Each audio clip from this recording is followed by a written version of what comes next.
अब बात करते हैं दोस्तों थर्ड पर्सन की।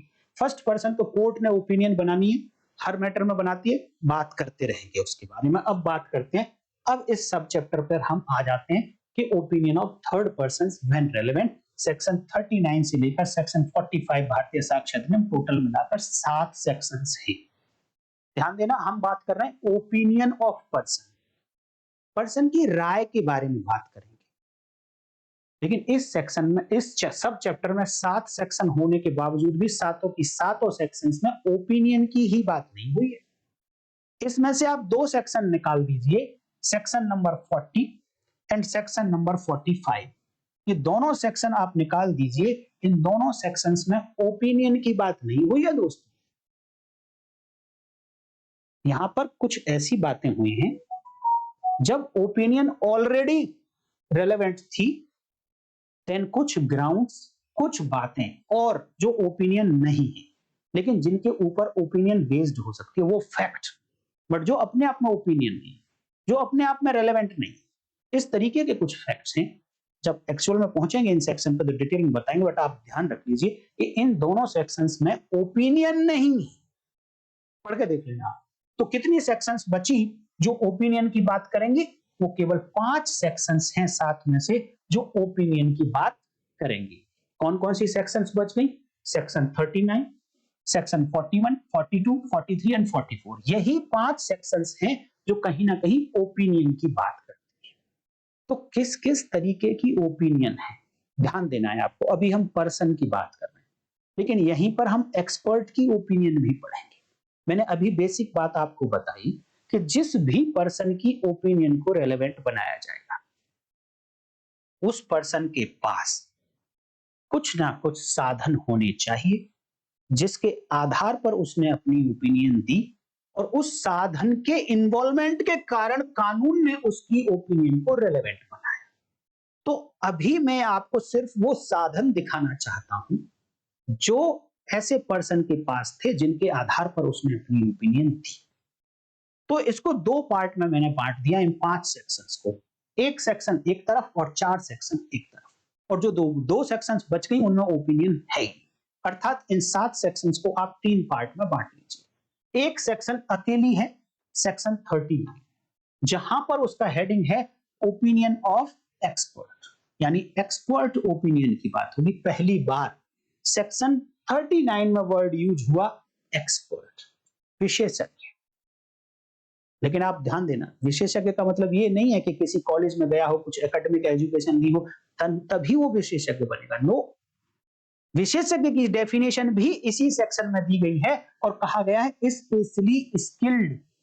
स्पेशली स्किल्ड पर्सन का मतलब है विशेष रूप से कुशल होना चाहिए, वो व्यक्ति स्किल्ड होना चाहिए, कुशल होना चाहिए, एक्सपर्ट की कैटेगरी में आ जाएगा। और कुशल होने के कुछ माध्यम हैं, कुछ फील्ड में तो स्पेशली उसको एजुकेशन से ही कुशल माना जा सकता है, और कुछ फील्ड ऐसे हैं जिनमें एकेडमिक एजुकेशन की आवश्यकता नहीं है। एक टायर पंचर वाला व्यक्ति, अनपढ़ व्यक्ति भी इस स्पेशली स्किल्ड कैटेगरी में आ जाएगा और एक्सपर्ट ओपिनियन वो दे सकता है। ब्लैक स्मिथ लोहार, गोल्ड स्मिथ सुनार, बहुत सारे लोग ऐसे हो सकते हैं। फोटोग्राफर, जरूरी नहीं है कि वो 2 क्लास भी पढ़ा, बट अपने एक्सपीरियंस के कारण उसने इतनी बातें ऑब्जर्व कर ली है, ऑब्जर्वेशन के कारण, एक्सपीरियंस के कारण वो व्यक्ति स्किलफुल हो गया है, स्पेशली स्किल्ड है उस पर्टिकुलर फील्ड में, देन उसको एक्सपर्ट कहा जाएगा। और ऐसी एक्सपर्ट की ओपिनियन सेक्शन 39 कहती है कि रेलेवेंट हो जाएगी। डिटेल में पढ़ेंगे, बट मैं बताना चाह रहा हूं कि उस पर्सन के पास ऐसा क्या है जिससे कि उसकी ओपिनियन रेलेवेंट हो रही है, जबकि ये कहा गया है कि भैया विटनेस की ओपिनियन नहीं चलेगी। लेकिन ऐसा इन मामलों में क्या है जो विंडो खोल दी गई? एक बात तो ये कि कोर्ट सारे फील्ड में एक्सपर्ट नहीं हो सकती, उसे असिस्टेंस तो चाहिए जब पर्टिकुलर फील्ड का कोई मैटर उसके सामने आए। तो उस असिस्टेंस के लिए जब उसे अपनी ओपिनियन बनानी होगी, देन एक एक्सपर्ट की ओपिनियन को मांग सकता है। तो एक्सपर्ट के मामले में केवल सेक्शन 39, यही सेक्शन पहले 45 हुआ करती थी। और ये है सबसेक्शन 1, इसी के अंदर सबसेक्शन 2 है। जहां पर बताया गया कि अगर मान लो डॉक्यूमेंट इलेक्ट्रॉनिक रिकॉर्ड है, कोई कंटेंट है जो इलेक्ट्रॉनिक रिकॉर्ड है, कंप्यूटर रिसोर्सेज में रखा हुआ है, उसके बारे में ओपिनियन चाहिए, तो वहां एक्सपर्ट कौन होगा? वहां एक्सपर्ट कौन होगा? वहां पर होगा एक एग्जामिनर, जो इंफॉर्मेशन टेक्नोलॉजी एक्ट में बताया, वो एक्सपर्ट की कैटेगरी में आ जाएगा। तो यहां पर क्या साधन है ओपिनियन को रेलेवेंट बनाने के लिए? वो स्पेशली स्किल्ड है, इसके बारे में डिटेल में बात करती है। उसने ऐसी एबिलिटी एक्वायर कर ली है, एक्सपीरियंस से करी हो, चाहे उसने पढ़ाई करके करी हो, चाहे उसने ऑब्जर्वेशन से करी हो, लेकिन उसने एबिलिटी एक्वायर कर ली है, तब वो एक्सपर्ट बन गया और ऐसे एक्सपर्ट की ओपिनियन रेलेवेंट होगी सेक्शन 13 में। अब इसके बाद ये जो 4 सेक्शंस बच गई, इनमें एक्सपर्ट नहीं है, ध्यान देना, एक्सपर्ट नहीं है, ओनली पर्सन है। और पर्सन क्योंकि इस सब चैप्टर में तो थर्ड पर्सन है, इट मींस पार्टी नहीं है, कोर्ट भी नहीं है। देखिए कोर्ट भी ओपिनियन बनाता है दोस्तों। सेक्शन 73 इंडियन एविडेंस एक्ट हुआ करती थी, करस्पॉन्डिंग सेक्शन अब देख लीजिए नए लॉ में क्या है। वहां पर कोर्ट को पावर दी गई कि आपके सामने जब कोई हैंडराइटिंग या फिर सिग्नेचर क्वेश्चन में है और आपको लगता है कि जो सामने कोर्ट में आपके सामने व्यक्ति खड़ा है, ये सिग्नेचर या हैंडराइटिंग इसकी है या नहीं, आपको चेक करना है। तो कोर्ट को पावर दी गई कि आप उस व्यक्ति को आदेश दे सकते हैं कि वो अपनी हैंडराइटिंग लिखे और देन आप इस लिखी हुई हैंडराइटिंग से उस क्वेश्चन हैंडराइटिंग को, क्वेश्चन सिग्नेचर को आप पर्सनली खुद मैच कर लो। ये पावर दी गई कोर्ट को। लेकिन यहां पर अब देखना कि यहां पर क्या हो रहा है कि कोर्ट खुद वो काम कर रही है जो एक्सपर्ट करता है। कोर्ट अपनी ओपिनियन बना रही है और इस ओपिनियन के आधार पर कंक्लूजन निकालेगी, तो कहीं ना कहीं बायसनेस कोर्ट की आ सकती है। तो माननीय सुप्रीम कोर्ट ने ये कहा है कि कोर्ट इस सेक्शन का यूज ना करे, लेकिन लेजिस्लेचर ने सेक्शन बनाई हुई है, लिखी हुई, तो लेजिस्लेचर के दायरे में वो इंटरफेयर नहीं कर सकती जुडिशरी। तो उन्होंने एक बीच का रास्ता निकाला, हार्मोनियस कंस्ट्रक्शन करते हुए कहा कि जनरली तो आप कोर्ट्स इस सेक्शन 73 इंडियन एविडेंस एक्ट नए लॉ में देख लीजिए क्या है, उसका आप यूज नहीं करेंगे, और अगर आप करते हैं तो आप साथ में ग्राउंड्स भी लिखेंगे, जैसा कि मैं अभी बता रहा हूं अपनी ओपिनियन के बारे में, ग्राउंड्स भी लिखेंगे कि आपने दोनों हैंडराइटिंग सिग्नेचर्स को मैच करने के बाद जो ओपिनियन बनाई उसके पीछे के ग्राउंड्स क्या थे वो आप डिटेल में लिखेंगे, तभी आप इस सेक्शन का यूज करें। तो जनरली कोर्ट सोचती है कौन इतने चक्कर में पड़ेगा, इसलिए हम उसको यूज ही नहीं करते। इसके पीछे का कारण यह है कि बायसनेस कहीं ना कहीं झलक जाएगी। एक तरीके से वो कोर्ट एक विटनेस की तरह काम करेगी और उसका भी एग्जामिनेशन नहीं होगा, और वो कोर्ट अपने ही किसी भी केस में विटनेस नहीं हो सकती जिस केस में उसे निर्णय देना है। ये प्रिंसिपल ऑफ नेचुरल जस्टिस है। तो अब बात करते हैं सेक्शन 41 में कौन सा पर्सन है, 42, 43, 34 में कौन सा पर्सन है? एक्सपर्ट नहीं है। तो सेक्शन 41 कहती है एक ऐसा पर्सन है जहां पर हैंडराइटिंग या फिर साइन, दो बातों के बारे में कोर्ट को ओपिनियन बनानी है, या तो हैंडराइटिंग के बारे में या साइन के बारे में। तो ऐसे व्यक्ति की ओपिनियन मांग सकती है कोर्ट, रेलेवेंट बना दी गई ऐसे व्यक्ति की ओपिनियन जो व्यक्ति उस हैंडराइटिंग से एक्वेंटेड हो, उस हैंडराइटिंग से, हस्तलेख से या हस्ताक्षर से परिचित हो। एक्वेंटेड विद द हैंडराइटिंग और साइन, ऐसे पर्सन की जो ओपिनियन होगी वो रेलेवेंट होगी सेक्शन 41। 42 देख लीजिए, 42 एंड 43 में भी ओपिनियन है। 42 ओपिनियन की बात करती है जनरल राइट और जनरल कस्टम।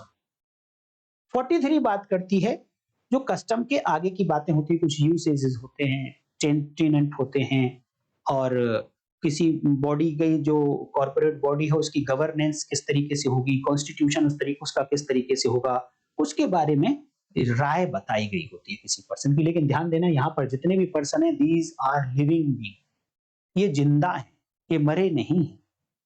मरा हुआ तो केवल 26 में पहुंच जाएगा या 27 में आएगा। तो यहां पर 42 में बोला कि हाँ, ध्यान देना कि भैया यहां पर 41 में क्या ग्राउंड लिया कि उसकी ओपिनियन को रेलेवेंट बना दिया। उन्होंने कहा कि भाई ये परिचित है व्यक्ति, इसकी हैंडराइटिंग से। तो जो व्यक्ति हैंडराइटिंग से परिचित है, परिचित कैसे है इसके अंदर एक्सप्लेनेशन लिखा गया कि किस किसको परिचित माना जाएगा, डिटेल में बताएंगे, बट एक ग्राउंड दिया क्योंकि ये परिचित है तो इसलिए इसकी ओपिनियन को मान लो। सिमिलरली 42 में ओपिनियन क्यों दे पा रहा है वो व्यक्ति, तो उसने लिखा है कि would be likely to know of any general right custom और इसकी एग्जिस्टेंस। ये उसके पास आधार है कि would be likely to know. वहां पर क्या था, would be would have been aware of such rights, कौन सी, सेक्शन 26 क्लॉज डी, उसके कारण आधार मिल गया था। यहां पर है कि हाँ भाई ये जान सकता है ऐसे राइट और कस्टम के एग्जिस्टेंस, इसके पास कुछ तो ऐसा साधन है जो जान सकता था। यहां पर जनरल राइट है और जनरल कस्टम है, वहां पर पब्लिक राइट और पब्लिक कस्टम था। जनरल वर्ड था लेकिन वो इंटरेस्ट के लिए था, राइट और कस्टम के लिए नहीं था।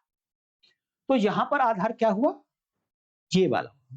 43 में क्या है, having a special means of knowledge of usages और ट्रीटमेंट्स।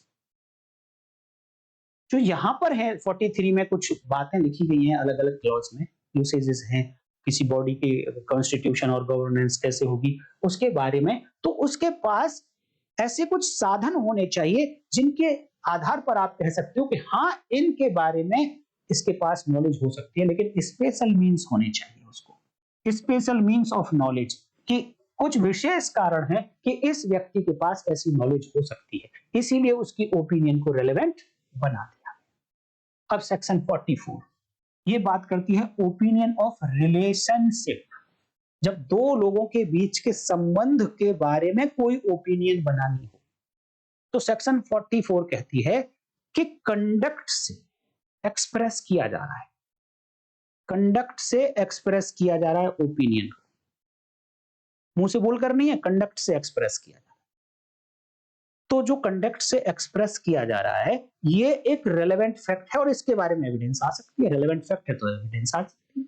कंडक्ट से कैसे किया जा सकता है, मैंने एक लुका छुपी मूवी का एग्जांपल पिछली वीडियोस में आपको दिया था। एग्जांपल ये है कि एक ही गांव के दो लड़का और लड़की हैं, वो शादी करना चाहते हैं बट गांव के रीति रिवाज को देखते हुए शादी नहीं कर पा रहे, बट वो घर वालों की मर्जी से शादी करना चाहते हैं, बिना मर्जी की शादी नहीं करना चाहते, तो वो घर से भाग गए, लेकिन शादी नहीं करी, भाग जरूर गए, कहीं पर किराए पर रहने लगते हैं। तो वहां उस सोसाइटी में जो किराए पर रहते हैं, तो सोसाइटी के आसपास के लोग, इनका जो कंडक्ट है, ध्यान देना कंडक्ट दो लोगों का है, कंडक्ट एक पार्टी का है और एक थर्ड पर्सन का है, दो लोगों का कंडक्ट है। इन पार्टीज का कंडक्ट ऐसा है कि इनके कंडक्ट को देखकर थर्ड पर्सन का कंडक्ट ऐसा हो जाता है कि वो कोई एक ओपिनियन शो करने लगता है। यहां पर ये दोनों लड़का और लड़की जो किराए पर रहते हैं किसी सोसाइटी में, इस तरीके का कंडक्ट करते हैं जैसे एक हस्बैंड वाइफ करते हैं आपस में। तो सोसाइटी वालों ने कभी पूछा नहीं इनसे कि आप मैरिड हो, क्योंकि वो ऑलरेडी मैरिड जैसा कंडक्ट कर रहे थे। तो एक कंडक्ट पार्टीज का हुआ, लेकिन थर्ड पर्सन है सोसाइटी, वहां पर उस सोसाइटी ने कैसा माना इनको, क्या मानकर कंडक्ट कर रही है सोसाइटी, इन दोनों को हस्बैंड वाइफ मानते हुए अपने व्यवहार करती है। तो यहां पर जो ये थर्ड पार्टी ने अपना कंडक्ट दिखाया, इसके बारे में एविडेंस दी जा सकती है, क्योंकि इनका कंडक्ट एक ओपिनियन दे रहा है इन दोनों पर्सन के रिलेशन के बारे में, तो उसको रेलेवेंट बताया इस सेक्शन। तो सोसाइटी का जो कंडक्ट है उसके बारे में एविडेंस दी जा सकती है। तो ये सेक्शन है जो सेक्शन 39 से लेकर 45 तक जाती है। तो 45 में आपको पता है कि भैया वहां पर कोई ओपिनियन नहीं है। सेक्शन 45 कहती है कि अगर किसी लिविंग पर्सन की ओपिनियन को आप रेलेवेंट मानते हो, तो ये ओपिनियन जिन आधार पर दी गई, इस ओपिनियन के जो ग्राउंड्स होंगे वो भी रेलेवेंट हो जाए। अर्थात सेक्शन 45 क्या रेलेवेंट हो रहा है, ओपिनियन नहीं, ओपिनियन के ग्राउंड्स रेलेवेंट। इसी तरीके से जो सेक्शन 40 थी, यहां पर ओपिनियन रेलेवेंट नहीं, यहां पर बताया गया कि जब अगर कोई ओपिनियन रेलेवेंट है तो इस ओपिनियन को सपोर्ट करने वाले फैक्ट भी रेलेवेंट हो जाएंगे। आप कोरोबोरेशन कर सकते हैं किसी फैक्ट से इस ओपिनियन का, और इस ओपिनियन के इनकंसिस्टेंट फैक्ट भी रेलेवेंट हो जाएंगे। इट मींस जो ओपिनियन जो दूसरा फैक्ट इस ओपिनियन को खंडन कर सकता हो, कंट्राडिक्ट कर सकता हो, वो भी रेलेवेंट हो जाएगी। अर्थात यहां पर ओपिनियन रेलेवेंट नहीं है। तो ये बेसिक ग्राउंड थे जिनके आधार पर ओपिनियन जर्नली रेलेवेंट ना होने के बावजूद भी विंडो खोली गई कि इस कारण से साइकोलॉजी को ध्यान में रखते हुए जब लॉ बनाया गया और नेसेसिटी ध्यान में रखी गई कि जज को तो भाई ओपिनियन बनानी पड़ेगी, तो किससे मांगे ओपिनियन? एक ओपिनियन पहले किसी से मांगेगा, उसके आधार पर अपनी ओपिनियन बनाएगा। क्योंकि ये ओपिनियन के आधार पर ओपिनियन बनाई जा रही है कोर्ट के द्वारा, इसलिए इस वाली ओपिनियन को बोला गया कि जो थर्ड पर्सन ने दी वो कोरोबोरेटिव नेचर की हो, वो सब्सटैंटिव नेचर की नहीं होगी, कंक्लूसिव प्रूफ नहीं होगा। दोस्तों, मैं उम्मीद करता हूं कि ये जो ओवरव्यू था इस सब चैप्टर का, ये ओवरव्यू आपको बहुत अच्छे से समझ आ गया होगा। और यहां पर ये जो मैंने बेसिक बातें बताई हैं, ये वर्ड्स आपको कभी भी नहीं भूलने हैं। हमेशा ये तो याद रखने ही रखने, इनको तो रट लेना कि इस सेक्शन में कौन सा मेन बात, इस सेक्शन में कौन सी मेन फ्रेज, इस सेक्शन में कौन सी मेन फ्रेज है। और आप कमेंट करके बताइए, सेक्शन नंबर लिखिए उसके आगे, क्योंकि आप कमेंट करोगे तो डेफिनेटली आपको याद रह जाएंगे और कभी नहीं भूलोगे। तो आज की वीडियो में इतना ही रखते हैं दोस्तों। नेक्स्ट वीडियो में सेक्शन 39 से शुरू करेंगे और 45 तक वन बाय वन इसके अंदर जो वर्ड्स यूज हुए, जो फ्रेजेज यूज हुई, परम्यूटेशन कॉम्बिनेशन बनाकर दूसरी सेक्शंस के साथ में रिलेशन बनाकर डिटेल में इनको देखेंगे। तो तब तक के लिए नमस्कार, जय हिंद।